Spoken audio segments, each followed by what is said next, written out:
वज़ीर दाखिला राना सनाउल्लाह ने इमरान खान पर वाज़ेह कर दिया, ज़िमनी इंतखाबात में कामयाबी गैर आइनी इक़दाम का लाइसेंस नहीं है। इस्लामाबाद पर चढ़ाई की कोशिश की तो मुंह तोड़ जवाब दिया जाएगा कि लॉन्ग मार्च से हुकूमत ख़त्म करने का कल्चर रोशनास कराया तो फिर इलेक्शन नहीं जत्थे की तैयारी होगी। राना सना ने कहा, आम इंतखाबात में नवाज शरीफ इंतखाबी मुहिम की क़यादत करेंगे।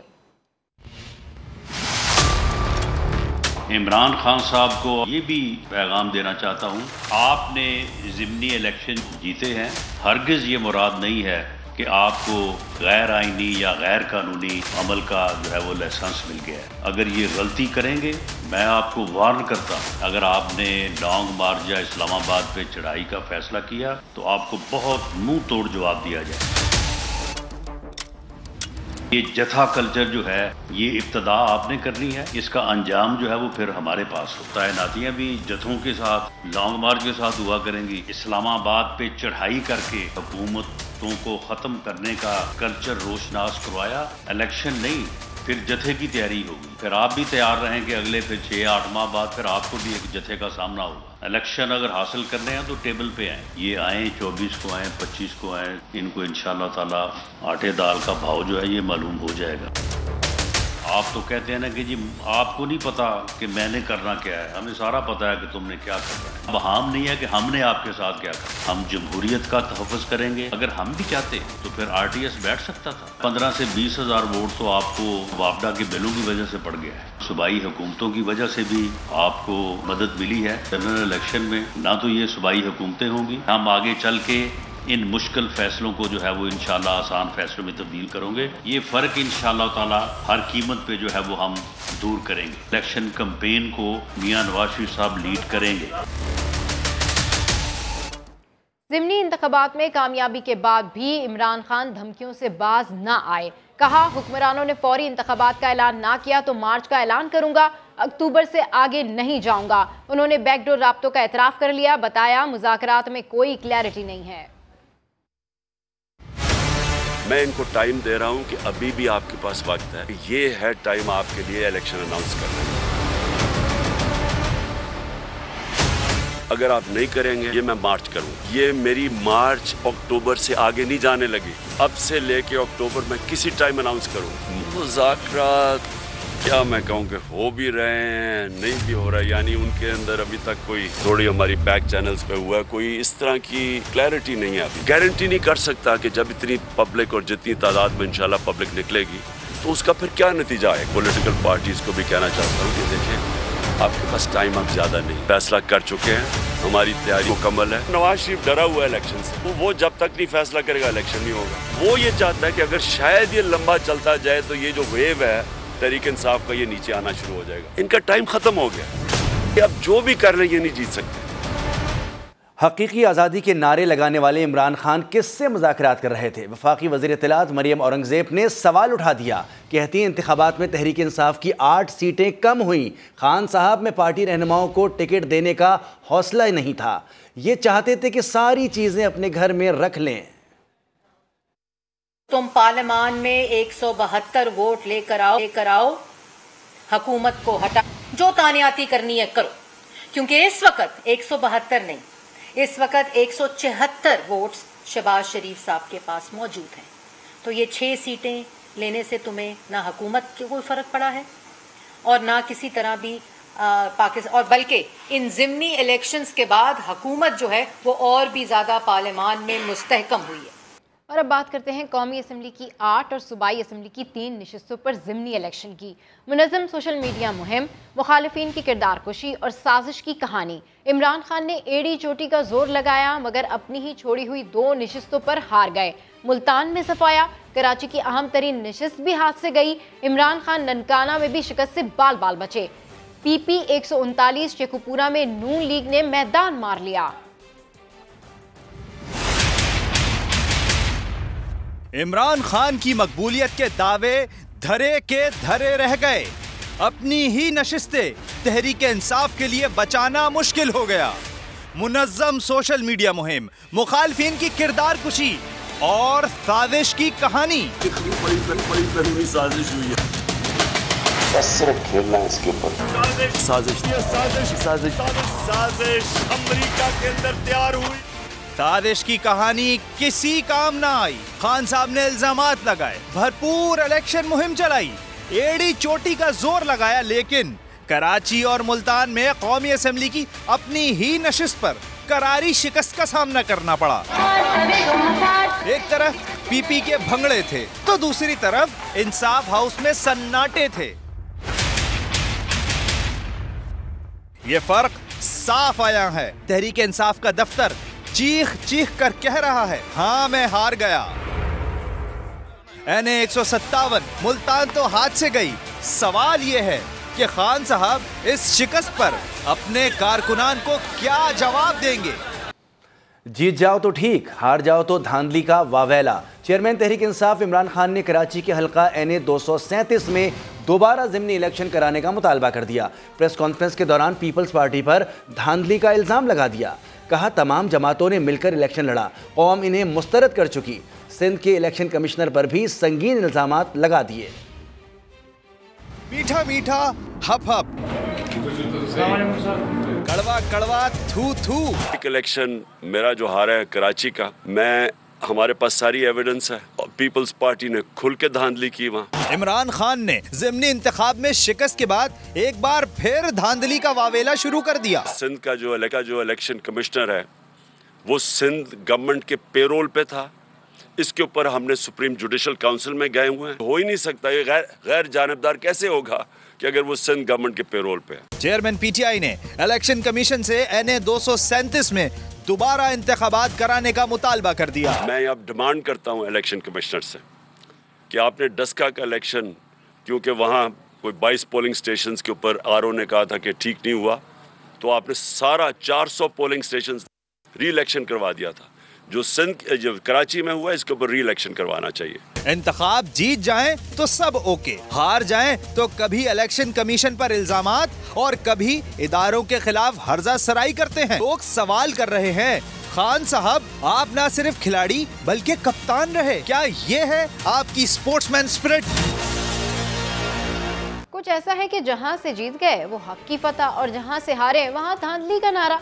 इमरान खान को मलीर में दोबारा इंतखाबात का शौक है तो पूरा कर लें, ज्यादा भारी मार्जिन से हराएंगे। वजीर इत्तलात सिंध शर्जील मेमन का PTI चेयरमैन को जवाब। कहते हैं कराची को इमरान खान ने बतौर वजीर आजम हमेशा लॉलीपॉप दिया।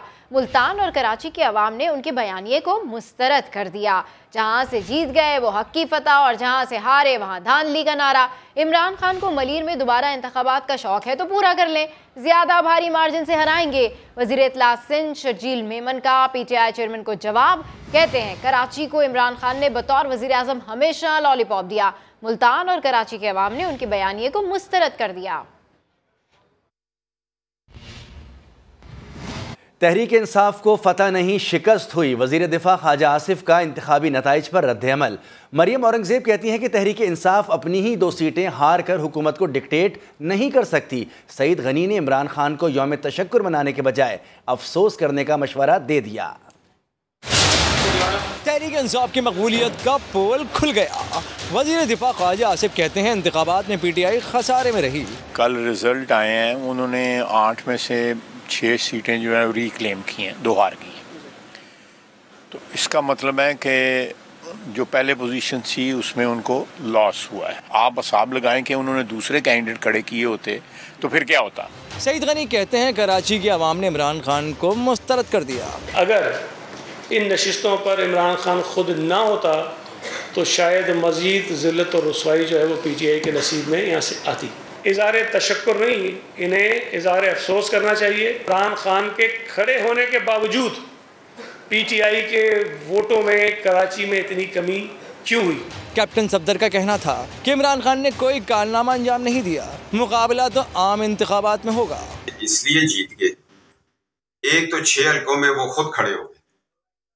जहाँ जहाँ उन्होंने अपने लोग खड़े किए, उनको पता था कि वो पिट जाएंगे। मजा तो तब आएगा जब मियाँ आएगा। उन्होंने मजीद कहा कि इस बार नवाज शरीफ और मरियम नवाज जेल जाने नहीं, जेल भिजवाने के लिए आएंगे।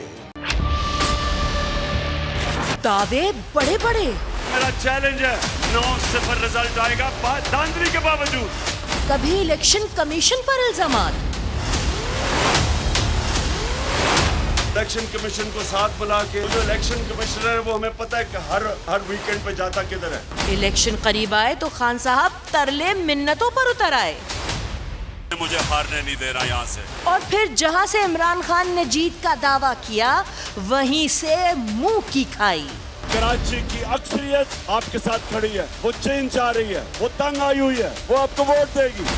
और बढ़ते तो खुदाई का भी दावा करते, खैर गुजरी कि ये बुत रह गए बुत खाने में।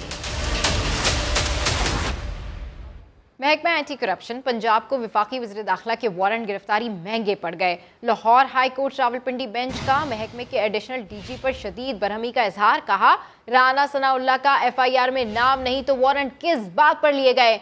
क्यों ना आपको सीधा जेल भिजवा दिया जाए?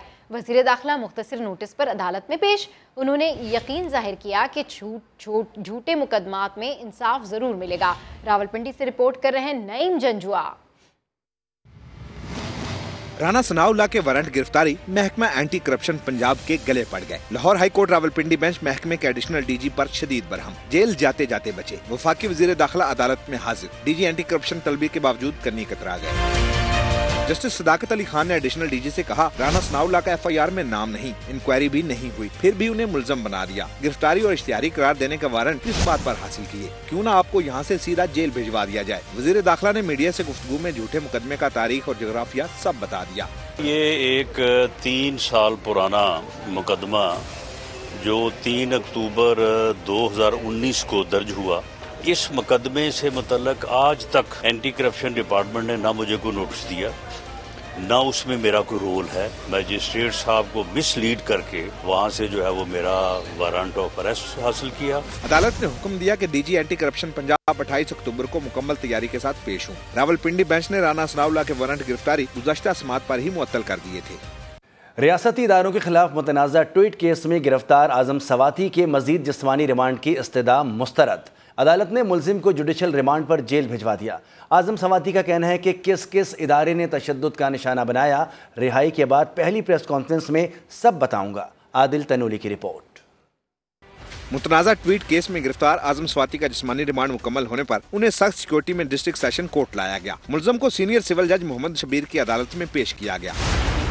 दौरान समाज सरकारी वकील ने मौक़िफ़ इख्तियार किया कि आज़म सवाती ने अभी तक ट्विटर अकाउंट सरेंडर नहीं किया, उनका मजीद जिस्मानी रिमांड दिया जाए। आज़म सवाती के वकील बाबर रवान ने दलाइल देते हुए कहा कि FIA 40 आर्टिकल्स बरामद कर चुकी है, मजीद जिस्मानी रिमांड की इस्तदा मुस्तरद की जाए, जिस पर अदालत ने उन्हें जुडिशल रिमांड पर जेल भेजने का हुक्म दे दिया। आज़म सवाती ने एक बार फिर इदारों पर तशद्दुद का इल्जाम भी लगा दिया। प्रेस कॉन्फ्रेंस के अंदर इंशाल्लाह जो इमरान खान के साथ होगी, इंशाल्लाह जिस इदारे ने जो तशद्दुद किया है उसको आया होगा। अदालतें जब तक आज़ाद नहीं होगी, मेरे और आपके फंडामेंटल राइट जो हैं वो कभी भी महफूज नहीं हो सकते। FIA ने मुतनाज़ा ट्वीट करने पर आज़म सवाती को 13 अक्टूबर को गिरफ्तार किया था, जिसके बाद से वो जिस्मानी रिमांड पर वफाकी तहकीकाती इदारे की तहवील में थे। वज़ीर आज़म शहबाज शरीफ सैलाब ज़दा इलाकों के दौरे पर बलूचिस्तान के ज़िला सोबतपुर पहुँच गए। वज़ीर आज़म को मुतासरीन की बहाली, इमदाद और इलाज मुआवजे से मुतालिक आगाह किया गया। मज़ीद तफसीलात जानिए इस रिपोर्ट में।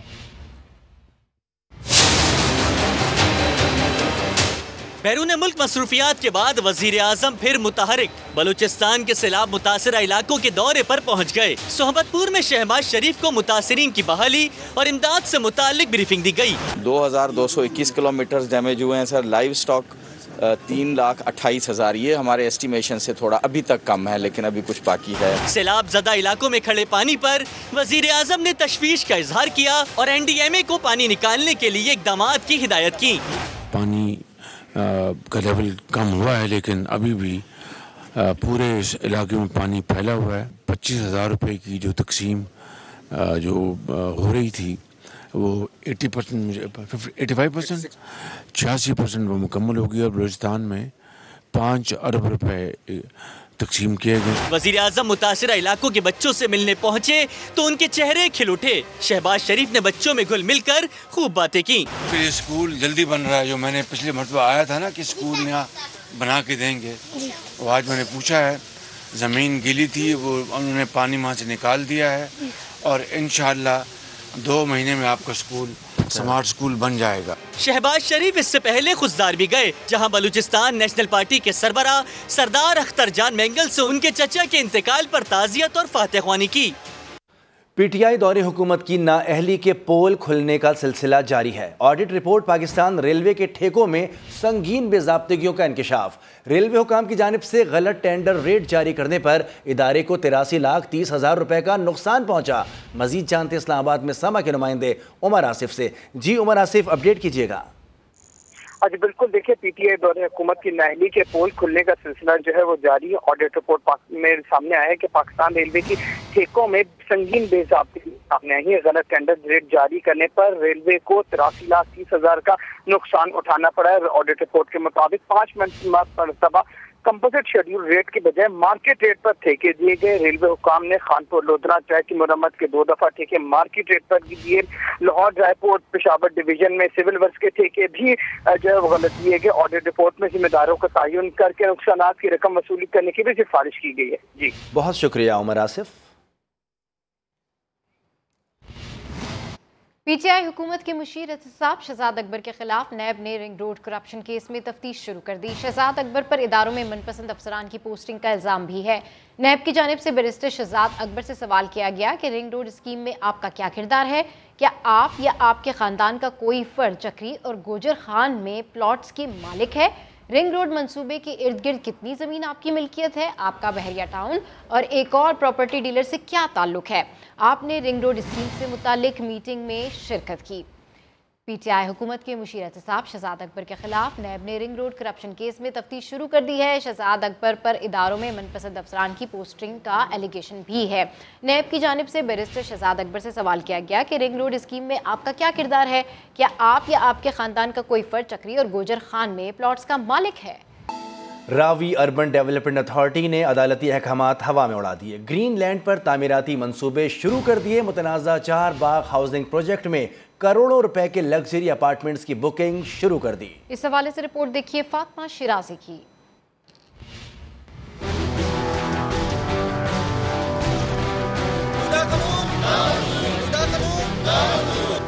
खूबसूरत इमारत, लग्जरी अपार्टमेंट्स, लेकिन ये सब कुछ होगा कहाँ, किसी को मालूम तक नहीं। रूडा ने अपने मुजवजा मुतनाज़िर रिहायशी मंसूबे चहार बाग में अहाता आलमगीर के नाम से कसीरुल मंसला टावर की तशहीरी मुहिम शुरू कर दी। दुकानें, दफातर और लग्जरी अपार्टमेंट्स की पुरफरेब तस्वीर से लोगों को सरमायाकारी के लिए राग़िब किया जा रहा है, मगर ये हवाई किला होगा कहाँ, इसके महले वकूफ का भी किसी को इल्म तक नहीं। रूडा अथॉरिटी इस इलाके में गरीब किसानों से चंद 100 रुपए फी मरला की इवज़ जमीन खरीद रही है। लेकिन जरा इस ख्याली मल्टी स्टोरी टावर के रेट्स तो मुलाहिजा कीजिए। सिंगल बेड के रिहायशी अपार्टमेंट की कीमत 1 करोड़ 90 लाख रुपए, 2 बेड्स वाले अपार्टमेंट की कीमत 3 करोड़ 90 लाख और 3 बेड का अपार्टमेंट मिलेगा 4 करोड़ 80 लाख रुपए में, जबकि बुकिंग के वक्त जमा कराई गई 5 से 10 हजार की रकम नाकाबिले वापसी होगी। सुप्रीम कोर्ट ने रूडा को तामीराती मंसूबे शुरू न करने के अहकामात दे रखे हैं और एक्वायर की गई जमीन पर सिर्फ माहौलियाती बेहतरी के लिए तैयार किए गए मंसूबों पर काम करने की हदायत की है। लेकिन रूडा की जानिब से चहार बाग के रिहायशी मंसूबे पर तेजी से काम आगे बढ़ाया जा रहा है। ये वाज़ेह रहे कि रूडा प्रोजेक्ट 1 लाख एकड़ से ज़ायद रकबे पर बनाए जाने का मंसूबा है, जिसमें से रूडा अथॉरिटी सिर्फ 7,000 एकड़ रकबे हासिल कर सकी है। रूडा अथॉरिटी के मंसूबों के लिए जमीन की दस्तयाबी अभी तक यकीनी नहीं। सरमायाकारों ने खदशा जाहिर किया है कि ख्याली मंसूबों के नाम पर बुकिंग की मद में अरबों रुपए इकट्ठे करने की कोशिश किसी बड़े मालियाती स्कैंडल का बाइस बन सकती है। फातिमा शिराजी, समा, लाहौर। लाल हवेली पर शेख रशीद के घराने के कई दिहाइयों से गैर कानूनी कब्जे के केस का तहरीरी फैसला आ गया। जायदाद को शेख रशीद के खानदान के नाम मुंतकिल करने की इस्तदा मुस्तरद कर दी गई। तफसीलात बता रहे हैं समा के नुमाइंदे नईम जंजुआ। जी नईम, क्या किया गया है इस तफसीली फैसले में, क्या अहकामात सादर किए गए हैं? जी जी, महकमा औकाफ की जानिब से आज एक महफूज फैसला सुनाया गया। जो ये फैसला 26 सितंबर को महफूज किया गया था और उसके बाद शेख रशीद को लास्ट नोटिस भी जारी किए थे कि ये जो लाल हवेली है और इससे मुल्का जो 7 यूनिट्स हैं उनको खाली कर दिया जाए, बसूरत दीगर जो है वो पुलिस की मदद से इसको खाली कराया जाएगा। आज जो फैसला जारी किया गया है उसमें कहा गया है कि शेख रशीद और उनके जो भतीजे हैं, जो भाई हैं, उनको मुतअद्दिद नोटिस जारी किए गए और कहा गया कि अपना रिकॉर्ड जो है उसके समेत यहाँ पे पेश होके कागजात अपने जमा कराए जाएं। लेकिन फैसले में कहा गया है कि शेख रशीद कोई ऐसा रिकॉर्ड जो है वो पेश नहीं कर सके। इसके साथ साथ शेख रशीद की जानिब से रेगुलाइजेशन के लिए और लाल हवेली की ट्रांसफ़र के लिए दरख्वास्त दी गई थी। इस फैसले में कहा गया कि उस दरख्वास्त को भी खारिज किया जाता है। ये जो केस था ये तकरीबन 27 साल से ये चल रहा था और फैसले में ये भी कहा गया है कि 27 साल ये केस शेख रशीद के असर और रसूख की वजह से जो है वो इल्तवा का शिकार रहा। लेकिन अब ये फैसला जारी किया गया है जिसमें कहा गया है कि इनसे ये प्रॉपर्टी हासिल की जाएगी और इसके लिए 2 रोज़ कबल पुलिस से भी जो मदद है वो तलब की जा चुकी है और उसमें कहा गया है कि जो काबिज़ीन हैं उनसे मकबूजा अराजी जो है वो जो प्रॉपर्टी है उसको खाली करवाना है। इसके लिए पुलिस जो है वो मुतलका थाने को कहे कि उनको ऑपरेशन के वक्त नफरी फराहम की जाए। जी, अपडेट करने के लिए शुक्रिया। साबिक वज़ीर ख़जाना मिफ्ता इस्माइल ने कहा है कि इसहाक डार का 1 अक्टूबर को पेट्रोलियम मसनूआत पर टैक्स ना बढ़ाना मुनासिब नहीं था। कराची में सहाफ़ियों से गुफ्तगू में मिफ्ता इस्माइल ने कहा कि शौकत तरीन की जानिब से किए गए IMF मुआहिदों पर भी कायम रहना चाहिए।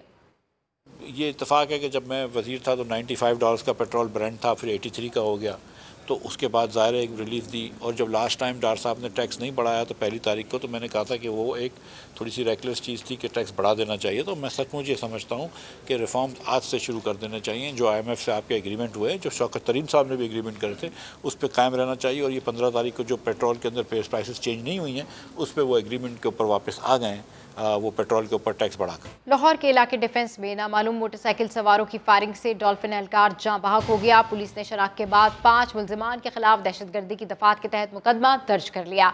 इस हवाले से रिपोर्ट कर रहे हैं अली रजा।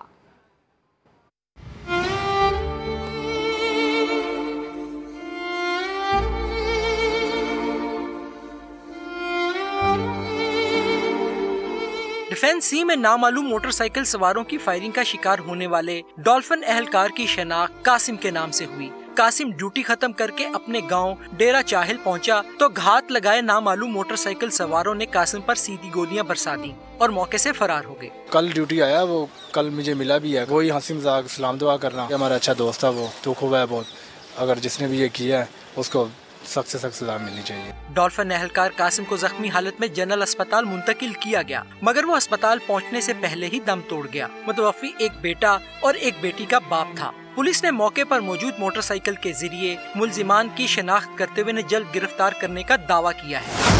FIR के मुताबिक कासिम को मनशियात फरोशों पर रेड करवाने के शुबे में कत्ल किया गया। पुलिस ने दुश्मनी समेत दीगर तमाम पहलुओं को मद्देनजर रखते हुए तफ्तीश का आगाज कर दिया है। कैमरामैन अशफाक अब्बासी, साथी रिपोर्टर जहांगीर खान के साथ अली रजा, समा, लाहौर। अहम खबर यहाँ पर शामिल करेंगे। PTI दौरे हुकूमत में बदउनवानी और धोखाधही से कौमी खजाने को 46 अरब रुपए का नुकसान पहुँचा। ऑडिट रिपोर्ट ने सारा कच्चा चिट्टा खोल कर रख दिया। ऑडिट रिपोर्ट में क्या कुछ है ये जानते हैं हेड ऑफ समा इन्वेस्टिगेशन यूनिट जाहिद गिशकोरी साहब से। जी, अपडेट कीजिए। जी देखिए, वफाकी ऑडिट रिपोर्ट में ये मुबैना बदउनवानी और कबल वज़ारत दाखिला, इलेक्शन कमीशन पेशावर, वज़ारत जहाज़रानी और वफाकी मोतसिब के 2021 के अकाउंट में सामने आए हैं। 46 अरब रुपए का नुकसान हुआ है इस गबन और बदउनवानी से, जिसमें 5 करोड़ का फ्रॉड, जाली खरीदारी और चालान देने पर कई निजी कंपनी को दिए गए। ये एक इंकशाफ है अलग। उसमें 1 करोड़ की बदउनवानी election commission of Pakistan Peshawar में सामने आई है, जबकि 5 वफाकी मोतसिब में 33 लाख फ्रॉड से कौमी खजाना से निकले हैं। 5 करोड़ का फ्रॉड वज़ारत दाखिला के मुख्तलिफ कंपनियों को ठेके देने में सामने आया है। इसके अलावा SCPT जो कि कराची पोर्ट ट्रस्ट में 13 अरब रुपए का एक फ्रॉड है। दूसरा fraud Pakistan international container terminal के जरिए कराची पोर्ट में 13 अरब रुपए का दूसरा फ्रॉड है। इसके अलावा तीसरा इन फ्रॉड के मामला की फोरेंसिक ऑडिट और 18 अरब के KICT के जरिए कराची पोर्ट में मुबैना फ्रॉड हुआ है। तो जहाजरानी की वजारत में 45 अरब रुपए का मुबैना तौर पर फ्रॉड सामने आया है। ये वफाकी अकाउंट्स हैं जो वफाकी ऑडिट ने सिफारिश की है कि इन फ्रॉड के मामलात की इन्वेस्टिगेशन होनी चाहिए ताकि तमाम जो मुलव्विस अहलकार हैं और कंपनीज हैं और वजारती हैं उनमें अहलकारों को सामने लाया जा सके और उनके खिलाफ कार्रवाई की जाए। जी ठीक है, अपडेट करने के लिए शुक्रिया जाहिद साहब। कराची में दूध की कीमत में मनमाना इजाफा कर दिया गया, तफसीलात बता रहे हैं साद साबरी। जी साद। जी हाँ बिल्कुल, कराची में खुले दूध की कीमतों में एक बार फिर इजाफा हो गया है। शहर के मुख्तलिफ इलाकों में दूध इस वक्त 200 रुपये फ़ी लीटर जो है वो फ़रोख्त किया जा रहा है। गुज़िश्ता रोज़ तक इसकी कीमत 180 रुपये फ़ी लीटर थी। 20 रुपये के एक बड़े इजाफे के साथ जो कि अब 200 रुपये हो गई है। पीछे से महंगा बोला, महंगाई हो रही है, चारा बहुत महंगा हो गया, भैंस महंगी हो गई, हमारा वारा नहीं आ रहा। मुतादिद दुकानों पे हमने देखा कि इस वक्त दूध शॉर्ट भी है, जहां पर दूध रोजाना मनों के हिसाब से फरोख्त किया जाता था, आज उन दुकानों पर दूध ना होने के बराबर है। बुलेटिन से फिलहाल इतना ही, एक ब्रेक के बाद हाजिर होंगे हेडलाइंस के साथ। देखते रहिए समा।